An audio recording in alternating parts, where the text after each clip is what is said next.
Welcome to the Mastering the Game of Life podcast. In this podcast, there'll be insights around 3 key areas to mastering the game of life: purpose, prosperity, philanthropy. Your host, Paul Lowe, the third sector mentor, is the founder of Hearts Global CIC, which along with many other of his charitable commitments has been responsible for positively impacting thousands of people's lives, particularly young people from disadvantaged communities. Author of Mastering the Game of Life, From Pain to Purpose, and Speaking from Our Hearts books. Introducing your host, Paul Lowe. Welcome, Paul here. Many thanks for listening in to my second podcast, where we'll be focusing on why we need goals, as well as how. Before tackling the specifics of goals, though, I'd like to start by picking up the thread from the previous podcast where I flagged up the ABC approach and how this feeds into something far more crucial, our life's purpose. So, building on the purpose theme, have you ever wondered why we sometimes engage in addictive behaviours such as gambling, abusing alcohol, drugs, food, sex? Or 2, that life is happening to you, limiting your potential to learn, grow and prosper rather than inflow for you. And thirdly, have you ever felt like your life lacked direction, meaning or focus, or simply that you are capable of achieving so much more? And I can completely understand and empathise with you and where you're at. And that's why in today's podcast I want to briefly touch on the importance of having a purpose before then focusing on goals. When it comes to purpose, Elizabeth Gilbert suggests there are 2 types of people. Firstly, those that know or discover one specific long-term life passion. For example, jackhammers that just constantly drill down and down and down.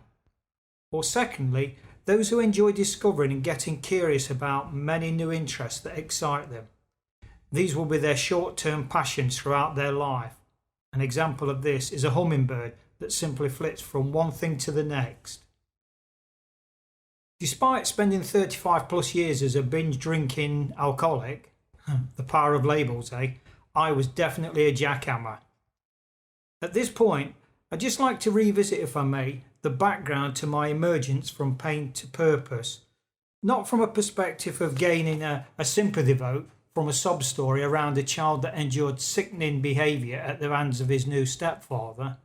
No, rather from a stance of highlighting that we all no doubt experience pain at some time or other in our lives, but the trick is to leave the pain from the past behind, but take forward the lessons. The rest is just a story, a script, a page in a chapter of a book that has long since been archived. I grew up on a tough inner city council estate in Nottingham in the early 1960s. My formative years were spent embroiled within a deep learning curve of one simple goal: survival. Against an upbringing of abuse, cruelty, neglect and violence, as well as a subsequent alcohol addiction, I became aware very early on that I needed a really strong reason to live, something to believe in and sustain me through the barbaric treatment towards my mother and me at the hands of my new stepfather, whom I subsequently labelled the Beast. I needed a purpose, a reason to carry on against all the odds, and for me, this was my unswerving passion for Nottingham Forest Football Club, which extended way beyond a boy with a normal, whatever normal is, love for the beautiful game. This awareness was reinforced in March 1974 when at the tender age of 13 and a half, I reached breaking point after suffering 6 years of abuse at the hands of the Beast. Compounded by back-to-back defeats from my beloved football team, I couldn't cope anymore and decided to end it all and commit suicide. Although I had neither the intellectual or emotional intelligence at the time to understand that I'd given all my power away to an external source, i.e. my football club, I somehow knew I had to trust my own gut instinct and start to claim my power back and show the world what kind of player I really was. I wasn't prepared to be a victim any longer. I would always strive for success and emerge the victor from now on. Ironic though, isn't it, that our life-changing chances often come on the back of our most difficult challenges. In that one defining moment of aborting the suicide solution, I learned and accepted there was more to the world than just me, and other people must be suffering too, such as my own mother. It was at this point I came to discover what I now know as my purpose, and as such, I was determined and focused to fight, literally, for anyone that needed my help, even though my own world was in tatters. So fast forward over 4 decades, and I've consistently reflected upon a journey that's encompassed many diverse life experiences, and certainly some key lessons learnt within the game of life. I've come to believe that the world is like a massive football arena with many different types of players, each performing within the levels of their own awareness at that given moment in time. My first half of life was about operating as a very defensive-minded, cynical, distrusting player, one that covered up his own fears and insecurities by hiding behind an alter ego of a hard-drinking, brawling bad boy. By learning to accept my vulnerability and insecurities, the paradox is I have now become immensely strong and far more aware of my true self. I've been influenced by some of the world's most eminent coaches, mentors and practitioners, Jim Britt, Deepak Chopra, Stephen Covey, Tony Robbins and Rupert Spira, to name but a few, as well as an army of so-called ordinary people with massively big hearts. Consequently, I now totally accept that my second half purpose as a mentor is to create a global team of social leaders combining to contribute towards Stephen Covey's 9th habit of leave the world a better place than it was when we got here. From a young age, my life was in turmoil. I learned to base my survival and subsequent progression upon 3 very significant goals of fitness, finance and education. Yes, fitness. Despite my tortuous binge drinking sessions, I would invariably become embroiled in weeks, if not months, of subsequent hard physical training once I was back on the wagon. People used to quip. I was probably the fittest drunk they'd ever known. I would get myself back in tip-top condition physically, only to self-sabotage and end up back in the gutter on the booze. I had developed what I now know to be deservedness issues. Nonetheless, fitness was, and always has been, one of the consistent goals in my life. The stark reality being, without our health and fitness, we have nothing. This is a principle I still hold strong today, beyond the physical aspect, extending to spiritual, emotional and mental health. Similarly, having a finance-related goal has always been a regular thread throughout my life. I recall as a teenager taking on 5 paper rounds to help my grandma win out. I lived with her from the age of 14 onwards, as well as having enough to go and see my beloved Forest play. For about a year, I had a good thing going. I would subcontract the paper rounds out on a 50-50 split. In essence, I got paid for supervising. Whilst it's fair to say, I've also had a strong educational theme throughout my life.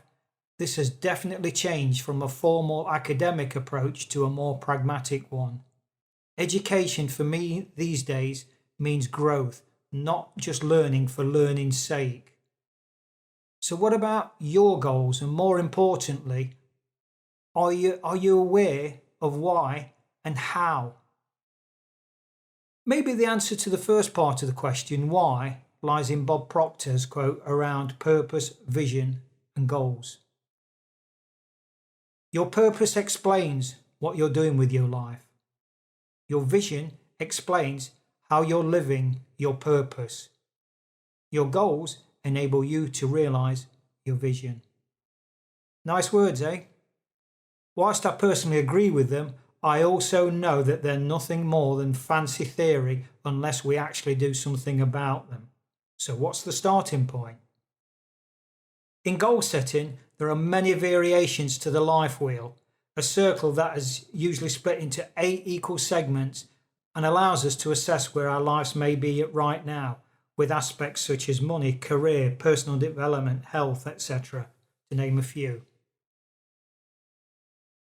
What I've developed is the H.O.W. model, covering 3 primary areas in all our lives: health, others, brackets relationships, and wealth, which in turn then break down into various sub-areas between them.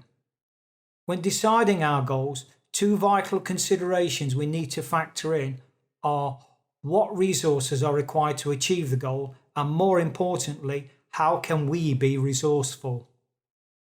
A case in point is the previous example I gave about subcontracting my 5 paper rounds out. I needed money to help buy food and watch Forest play, but I couldn't physically be in 5 places at one time, hence my resourceful approach. So by getting others involved, I ended up with 2.5 times the pay, simply by leveraging the opportunity, or as I prefer to say, letting the ball do the work. At this point, I'd like to share with you a few words of inspiration from the very, very inspirational Nancy Seams and her poem, A Creed to Live By.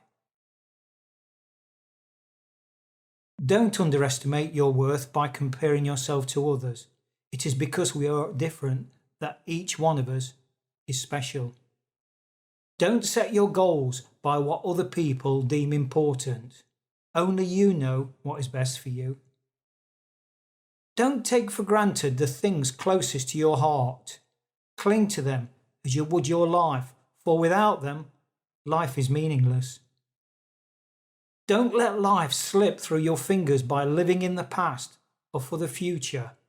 By living your life one day at a time, you live all the days of your life. Don't give up when you still have something to give.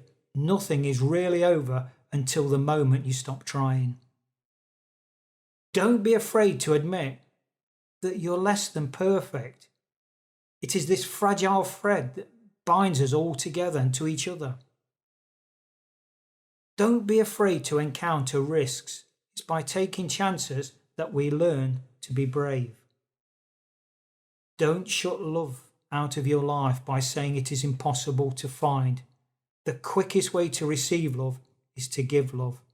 The fastest way to lose love is to hold it too tightly, and the best way to keep love is to give it wings. Don't dismiss your dreams. To be without dreams is to be without hope. To be without hope is to be without purpose. Don't run through life so fast that you forget not only where you've been, but also where you're going. Life is not a race, but a journey to be savoured each step of the way. So, what if we don't achieve our goals? What stops us? Other than lack of awareness in the first place, there are 2 other monumental barriers that prevent us from achieving them. The first one is not taking the necessary action. Isn't it true that we all enjoy the thought of having more time, love, or money? And I will focus on these 3 things in future podcasts. But the stark reality is, it remains just that, a thought. The second barrier is accountability. I know from most, if not all, the big goals I've achieved would not have been possible without the support, guidance, and inspiration from people that have either coached or mentored me. Any questions, please drop me a line to paul@paullowehearts.com. Any thoughts, and I'll be more than happy to respond. Alternatively, why not check out my website at www.paullowehearts.com or any of my social media feeds. Finally, thank you for listening to the Mastering the Game of Life podcast, and until next time, remember, mastering life starts by embracing our hearts. Take care. Thanks for listening to the Mastering the Game of Life podcast. Drop a line to paul@paullowehearts.com with any thoughts or questions you may have, and he'll be more than happy to respond. Alternatively, check out Paul's website at paullowheart.com or any of his social media feeds under the same name. Remember, mastering life starts by embracing our hearts.